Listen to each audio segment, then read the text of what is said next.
ESPN, a mini series on Wednesday and Friday. Two teams fighting to stay out of the play-in. Suddenly, Pacers Pelicans, full of stakes, full of stories, and full of some team-building parallels I want to explore. Jake Madison's going to join us to talk about it all on today's Locked On Pacers podcast. You are Locked On Pacers, your daily Indiana Pacers podcast, part of the Locked On Podcast Network, your team every day.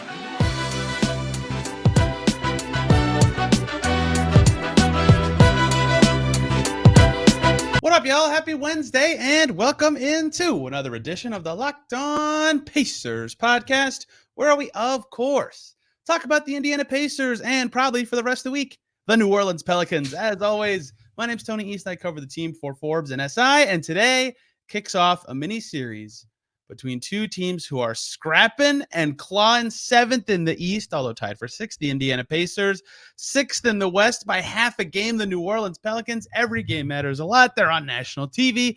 They have stars that are more appealing than watching the Memphis Grizzlies play the Minnesota Timberwolves tonight. How about that?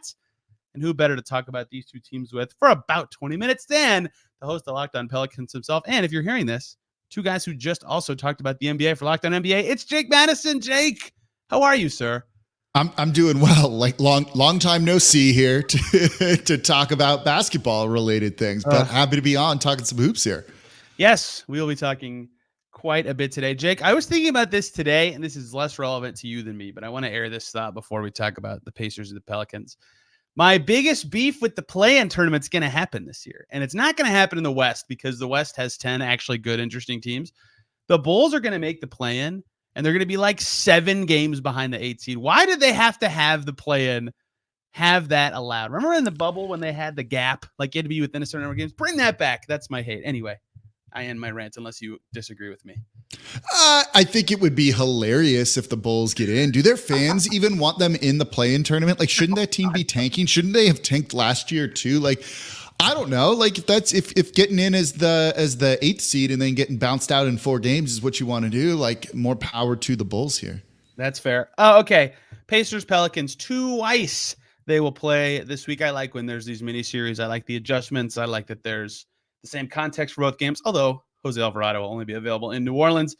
Give me kind of the state of the Pelicans right now. They were really hot coming into the All-Star break, and if there are any things about the Pacers that could in theory break apart what has been going well for the Pelicans this season.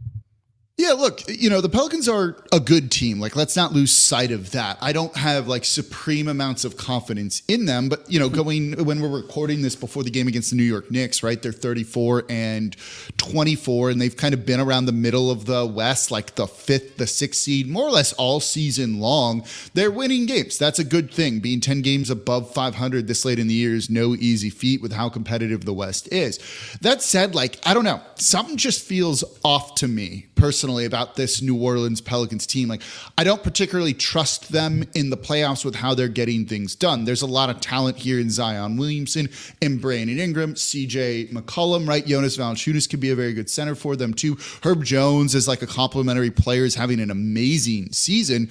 The issue is like, the starting lineup just doesn't get it done, and it's very weird. Their starting lineup of CJ McCollum, Herb Jones, Brandon Ingram, Zion Williamson, Jonas Valanciunas has a negative net rating on the season, right? Like, your starters being negative is a real bad thing. It's their bench units that are beating teams up and like running away with some of these games and getting them these leads.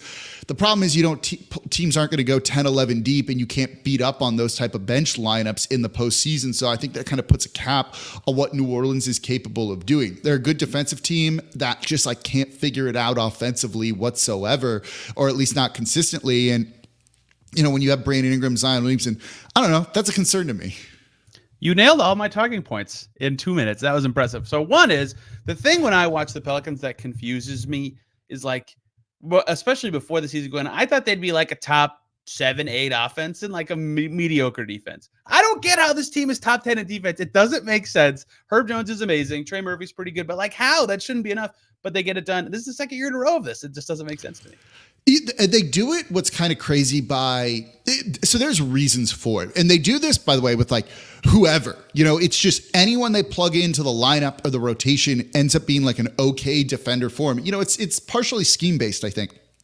And, they give up a lot of open 3-point looks, but they're giving them up to like not good shooters. So you're kind of playing the percentages, there for everything. So you have this team that, kind of lives a little bit on the knife's edge, right? Like if you have a night where all of a sudden your opponent gets hot from three, it can kind of bury this team. But when those guys who aren't great 3-point shooters are missing shots, you can get that board, you can get out in transition, you can run. And I think that's a really important thing for this team. They need like easy points in transition. They force a lot of turnovers. Jose Alvarado can do that when he's playing, right? Zion's been a little bit better about that this season. Brandon Ingram's been better defensively. Herb Jones is Herb Jones. All of the blocks, all of the steals for him.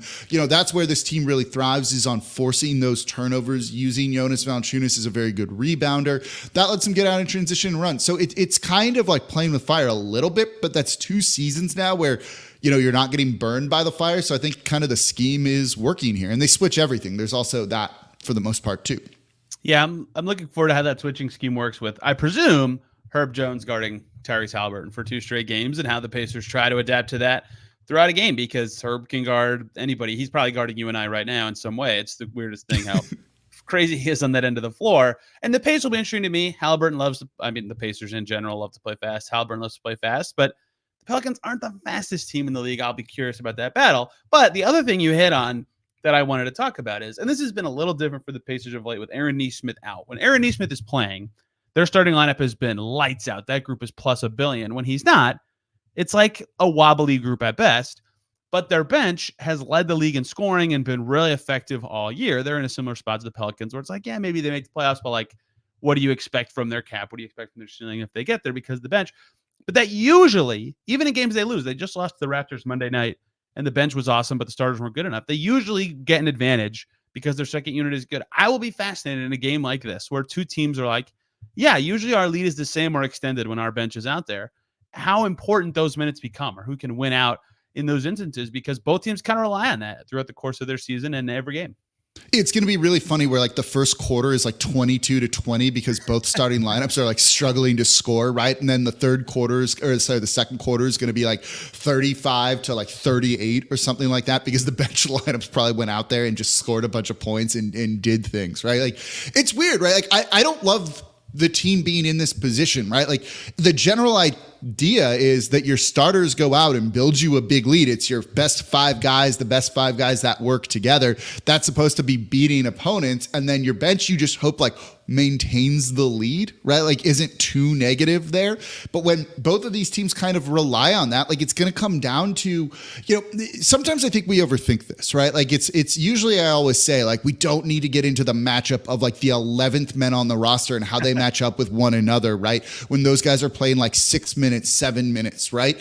It's going to be like, does Zion have a good game? Then this team wins. Does Brandon Ingram have a good game? Then this team wins. Or Tyrese Haliburton scores 40. Cool. The Indiana Pacers are going to win. It's kind of that simple sometimes.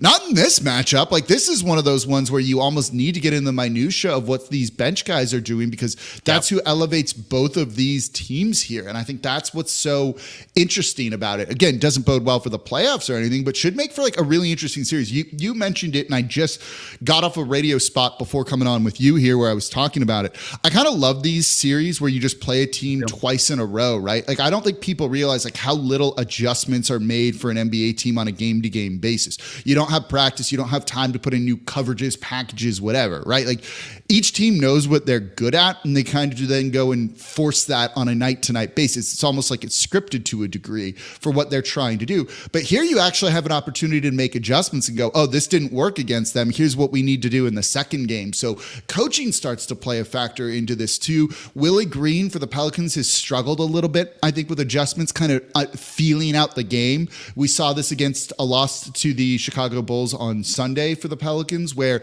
they tried to go small with Larry Nance Jr. They should have played Jonas Valanciunas more. That was a big part of the reason. So it's going to be interesting to see, like, basically how much coaching factors into this one as well. Yeah, teams can't, like, you can't just drastically change your game plan like every 2 weeks or something. So the scouting report's different every game, and you got to lock into that kind of stuff. But it's like within what you already do. So at least it's some level of adjustments, and especially for a team like the Pacers with no playoff experience, it's valuable. And what's funny, the way you were talking about the bench being a strength of the Pelicans is like, for the Pacers, who are trying to make the postseason for the first time as this unit, them having a lot of depth is like a strength, and it's exciting because it's like helping them accomplish that goal and be there. And maybe it doesn't help them in the playoffs, but that's great. For a Pelicans team that has been there and would like to take the next step, it's not as exciting, right? There is a point where the benches and what they mean to your team have different meanings in the context of that. And that actually is where I want to go next. I like talking about team building with other people who cover teams, and the Pelicans have had a very interesting and continue to have an interesting path forward. Jake, before we talk about team building, we have to talk about two lovely groups of people.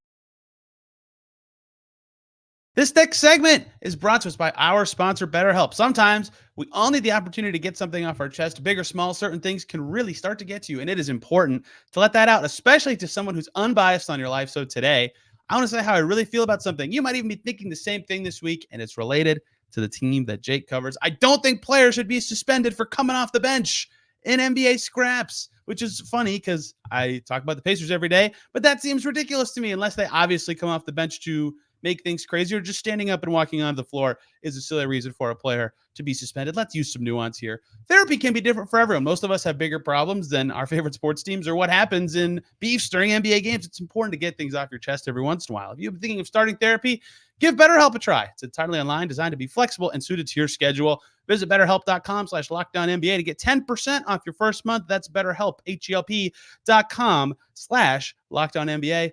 We also got to talk about Stitch Fix, so you can best dress better than me and Jake. You know, that instant confidence boost you get from an outfit that makes you look really good? That is what I get with Stitch Fix. You can easily upgrade your wardrobe this year with a professional stylist that helps you find new on-trend favorites that will work easily for you.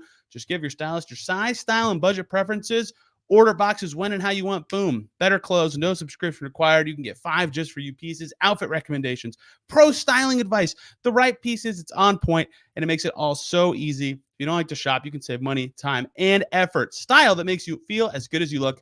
Get started today at stitchfix.com/lockedon. Again, that is stitchfix.com/lockedon. One more time, stitchfix.com/lockedon.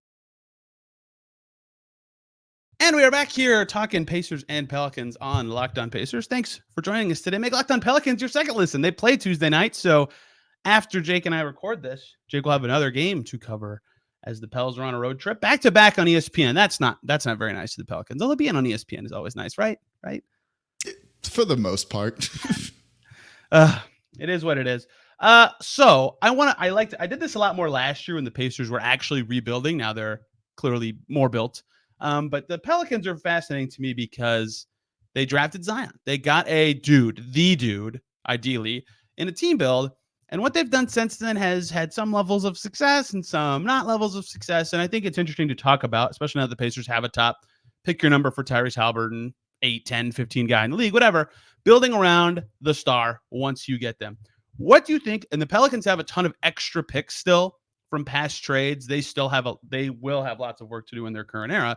But what do you think the Pelicans, David Griffin, have done well in the current era of building in the Zion era? And they had Ingram before him, so it's a little different. And what do you think they need to do better? And on top of that, can the Pacers take lessons from any of this? Or is the Pelicans' unique situation make that impossible?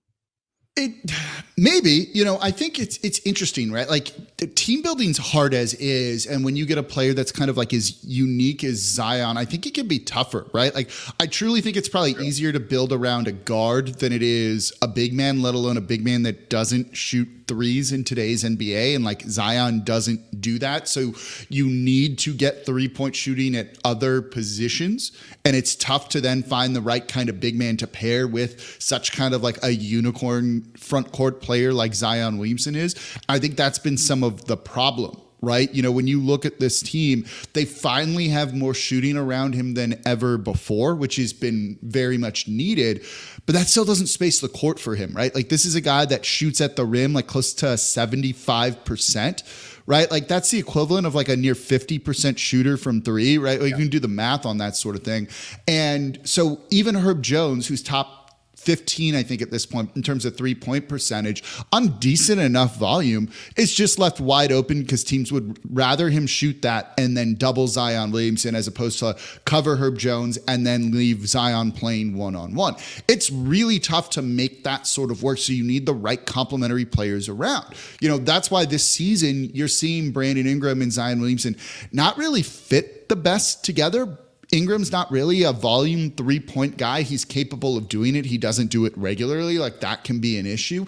It's been a struggle trying to find the right center to put around Zion Williamson. You know, his rookie year, they traded for Derek Favors, brought him in. That didn't work. The next year, you know, they had Steven Adams. That didn't end up working. Then they traded for Jonas Valanciunas, who's been here for a couple of years. So that part has kind of worked because he's reliable and consistent.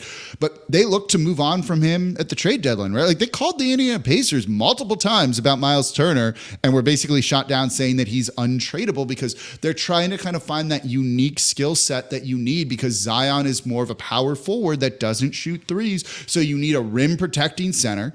You also need that center to space the court. And like, I don't know, there's like one or two of those in the league, essentially, right? Like, so that's been really difficult. You know, I think one of the things I'm happy they didn't do this season was trade away Jonas Valanciunas for a guy like Daniel Gafford. And that would have been a downgrade, in my opinion, because at least you can get into the postseason and kind of, I don't know, gather some data on this team, right? We've never seen Zion and Ingram together in the postseason. We've never seen how they work. You know, the center is going to be an important part of that. So at least you kind of get the data and know what to do going forward, which because of Zion's various injuries, they haven't been able to do. So that's, I think, been something that's kind of like just been hard, right? Like, sometimes you just need to get into the postseason, see where you get exposed. Even if you get swept in the first round, there's learning experiences from that. It can influence your team building going forward. And that, I think, is an important thing and kind of like worthwhile with all of that. You know, Indiana getting in there with this group, right? Even if you get bounced out in kind of embarrassing fashion, cool, get rid of those pieces and bring in the other pieces that you need. At least you know, and you can conclusively say that, and you're not having these open questions. So I'm hoping New Orleans gets a little bit more clarity on one or two things, because, you know, as we've been talking, right, like, I don't view this team as a title contender. They can maybe get out of the first round, but I don't see them going to the conference finals, anything like that. You know, they've done a good job of like building around the margins, right? Drafting well overall. Trey Murphy has looked very good for them, getting Herb Jones in the second round. Undrafted guys like Jose Alvarado, Najee Marshall, some of these other players. You know, you need to do that, particularly in small markets. You need to nail some of those kind of like fringe draft picks that become contributors, because you're not being significant players in free agency. And then when the guys you do draft start getting paid, all of a sudden you have no cap space to do anything in the first place. So you want to use that cap space on trades, things like that early on, and then be able to kind of nail a couple of those other picks. New Orleans has done a good job with that. So that, I think, has proven, you know, built a lot of the depth that they have on this roster with all of it. But if you want to win in the postseason, we said it's about your star guys. I don't know if they work together in New Orleans, but we're really about to like find out. So here's a couple things I think, and I don't want to speak for you or the team you cover or the other team I'm about to loop into this discussion. So the Pelicans have had a unique hurdle with Zion's health that makes it hard for them to like go quickly, right? They can't get this information faster than it's available to them. So let's talk about Denver. Denver won a championship last year, obviously. So everyone's going to be like, let's do what they did. But like, this is more unique to the Pelicans and Pacers than the lazy thing a lot of people did was like, let's do what the Grizzlies did, because they nailed every draft pick for a half decade. Like, yeah, duh, that's an obvious strategy. But the Nuggets build was actually kind of slow. It wasn't slow, but they got a star, and they got a star that has a sort of unique style and is worth building around. And Jokic, right? He's amazing. And they weren't like amazing. You know, they didn't until 1920, maybe, like that was his 5th, 6th season in the league. What they had to do with him is his style is unique. And you spoke to this a little bit, but his style is unique. You know, what players make the most sense around him? And how do we maximize your team in that way? And then slowly but surely they got them, whether that's drafting Michael Porter or trading for Aaron Gordon or getting KCP or, okay, we know we need a Bruce Brown kind of guy off the bench, whatever it is. Sticking with Jamal Murray and the various injuries that he had, right? Like they could have moved on from him very easily. Yeah, exactly. And they get more information year by year and then eventually figure out, okay, here's the perfect team to have around Jokic. And our bench is just going to have to suck because playing this style when he's not on the floor is impossible, but at least we'll have talent and we can win. And look, they did, and they were healthy, and that's lucky, but that's great. And so you have to get that data to do it. And so I haven't even said Tyrese Haliburton's name in this segment yet, but like in that way of being like a dynamic star level player, seeing him in the postseason, they have him under contract for a long time. Same way the Pelicans have Zion for a long time.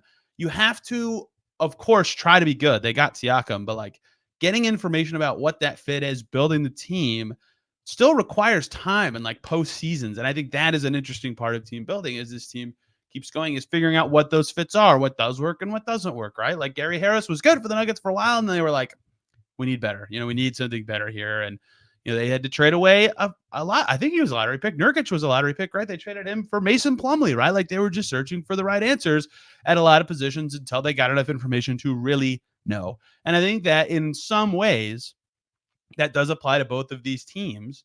And I will be curious how the Pacers and Pelicans can try to figure that out of like, okay, what is the ideal 4 other players, or maybe 3 next to Siakam and Haliburton, for the Pacers? What are the ideal 3 players, or 4 if they don't think it's Ingram, next to Zion and or Ingram, right? Like that is how these teams have to build, especially once you're capped out and you have the star. And I think that's an interesting discussion.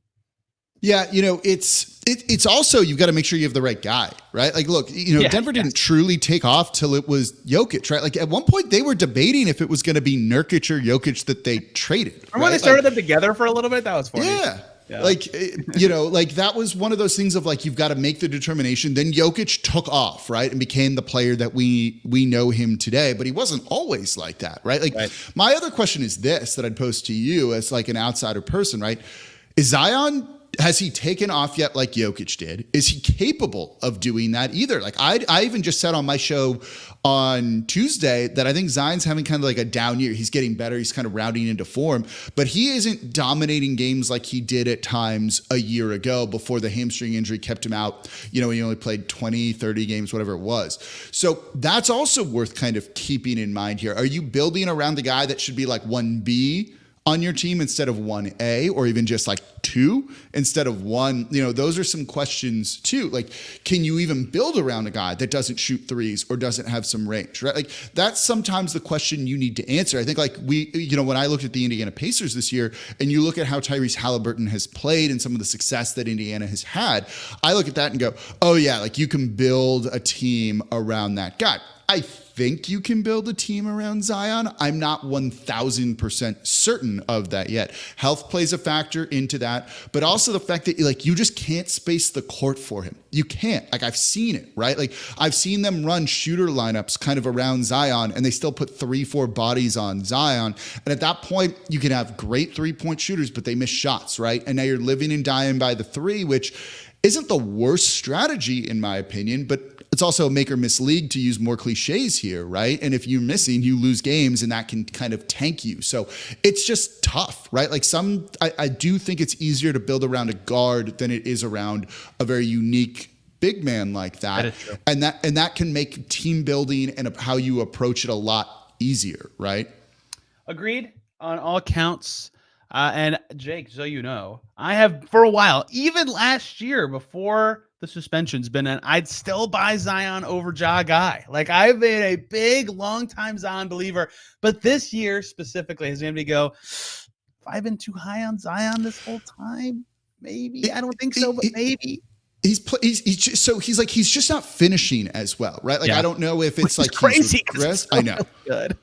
He's still good. Like I'm not saying he's bad or anything like that. The other thing is, and you and I will talk about this on Locked On NBA, by the way, like if the league's trying to kind of rein in on some of the foul calling, right? Like, and not sending offensive players to the line nearly as much. I don't think Zion gets like an amazing whistle as it is. I don't think he needs to go to the line a ton more, but he should probably go a little bit more than what he does. If you kind of take out guys like Embiid and some of the other guys like John Morant who aren't playing, he gets to the line like as a top 10 guy, 10th most, more or less, when you kind of filter out some of the guys not playing currently. Okay, like that's not a bad number, right? But also if they clamp down on this a little bit and they change some of the NBA rules for defending, like if he's not going to go to the line any more than he's already going, like that does kind of put a bit of a ceiling, I think, on his level of play, right? So there's also kind of like, it's like, how much can you future proof your players, your lineups, and those sorts of things? That's tough to try. You got to factor that in. That's not an easy thing to do. No doubt. I'll be curious how the Pelicans fare with especially the Ingram. Maybe you could say that's their Siakam type, and if the Pacers can learn something from that, or if their stars just fit really well and it doesn't matter at all. Jake, this was great. We went over the allotted time I gave you. I apologize for that. I will see you later tonight. Where can people find you in your coverage of the Pelicans in case they want to learn more about the Pacers' opponent for the next couple days? Locked On Pelicans, part of the Locked On Podcast Network, your team every day, available wherever you get your podcasts and on YouTube. I have nothing else to say. One more segment here on the Pacers to get y'all out of here. Everybody, see you in just a second. One more break here, guys. Let's talk about eBay Motors. Passion, drive, and patience what brings home the winning trophy is also what keeps your ride or die alive. eBay Motors has everything you need to maintain your vehicle and level it up to peak performance, from superchargers, roof racks, exhaust kits, LED headlights, and more. Whether you're into speed, power, or style, eBay Motors has got you covered with over 122 million parts for your number one ride or die. You'll always find exactly what you are looking for, and with eBay's guaranteed fit, your part is guaranteed to fit your ride every time, or your money back. Because with eBay Motors, you're burning rubber, not cash. With all the parts you need at prices you want, it is easy to turn your car into the MVP and bring home that win. Keep your ride or die alive at ebaymotors.com. Eligible items only. Exclusions apply. eBay's guaranteed fit only available to U.S. customers.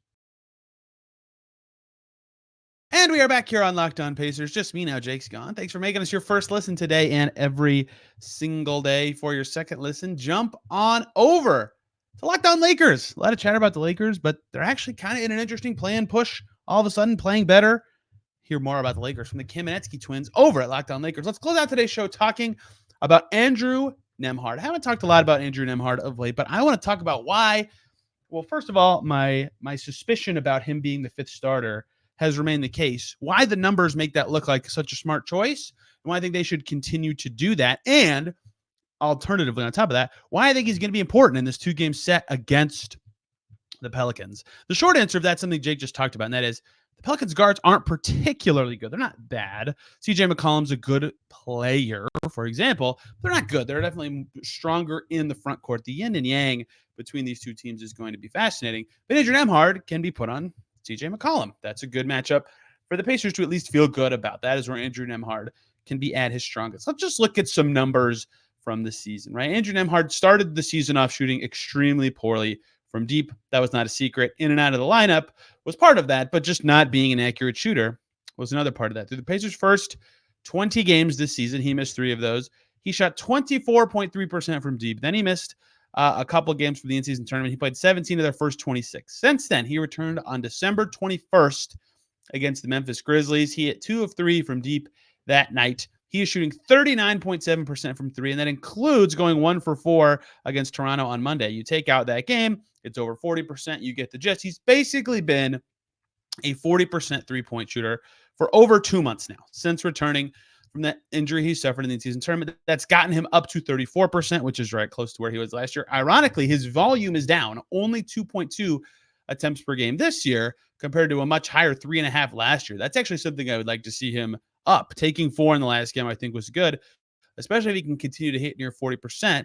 In the stretch of 2 months, the attempts have only been 2.3 per game, right? He was taking more of them last year, and some of that is good, right? He's snaking into the lane more. He's hitting that, he's getting to his in the lane shots better. His 2-point percentage is over 5% better than last year, right? His shot selection is fine in general. His true shooting percentage is up from last year. I'm not saying he just needs to be bombing threes, but that's an encouraging sign alone for his fit in a lineup with Pascal, Siakam, and Tyrese Haliburton. He's making threes. But the appeal of Andrew Nembhard isn't always his offense, right? If he becomes the long-term backup point guard, super guard, reserve for the Pacers, whatever he can be, shooting will be important alongside Haliburton and Siakam or whoever. But the defense has been critical, right? That was my argument, even when they had Buddy Hield on the team for starting Nembhard, was get as many defenders around Haliburton, around Siakam as you can, and then you those two enough are going to be enough for awesome offense. Not good offense, awesome offense, and we've seen that. So on the season, Andrew Nembhard on the floor, Pacers defensive rating is 117.5. That's pretty good. That's not awesome, but that's pretty good. This is not a good defensive team. That's not surprising that number isn't amazing, but it's way better than when he's off the floor. That number when he's off the floor is 121.5. Just for some 121.6, actually. Just for some context, comparing lineup data to full team data is never the most intelligent thing, but just for a reference point more than anything, the 117.5 defensive rating with Nembhard on the floor would be roughly the 23rd rated defense in the NBA, which is all the Pacers need to be very good. With him off the floor, that 121.5 would be the worst defense by 2 points, right? So he is extremely valuable from an impact perspective on the defensive end. Let's tailor that in even further, though. Let's look at since they acquired Pascal Siakam, right? So that was January 17th, so we're at a month and 10 days. In that time, Pacers have played 500 minutes with Andrew Nembhard on the floor, 479 to be exact. Their defensive rating in that is 117.4, so a little better than the full season, but not by much. But let's narrow it down even further. We're also making the sample size almost too small to matter, but it's still 276 minutes is getting to something, right? That's at least some form of sample. And that is from February 4th to today. Why is February 4th? That's 4 weeks, basically. Approaching 4 weeks, excuse me. And that's when Andrew Nembhard started. They put him back into the starting five on February 4th. And since then, the Pacers have allowed, with Nembhard on the floor, 672 points on 582 possessions. Good for a defensive rating of 115.5. Now we're talking 115.5 would be somewhere between the 16th and 17th rated defense. That is the argument to me, and will be for the rest of the season, for continuing to start Andrew Nembhard, because he is on the Pacers roster one of the best fits between Haliburton and Siakam. So is Aaron Nesmith. They both fit this bill of guys who can hit shots, specifically catch and shoots. And Nembhard is an up and down shooter, I would say. Like, it feels like he has a lot of like 5-for-5 games followed by a couple 1-for-5s, if that makes any sense. But in general, a good enough shooter. But his defense is fantastic, especially on guards, as you can see from even just his on data. Using off data isn't always the best, but just his on the floor data.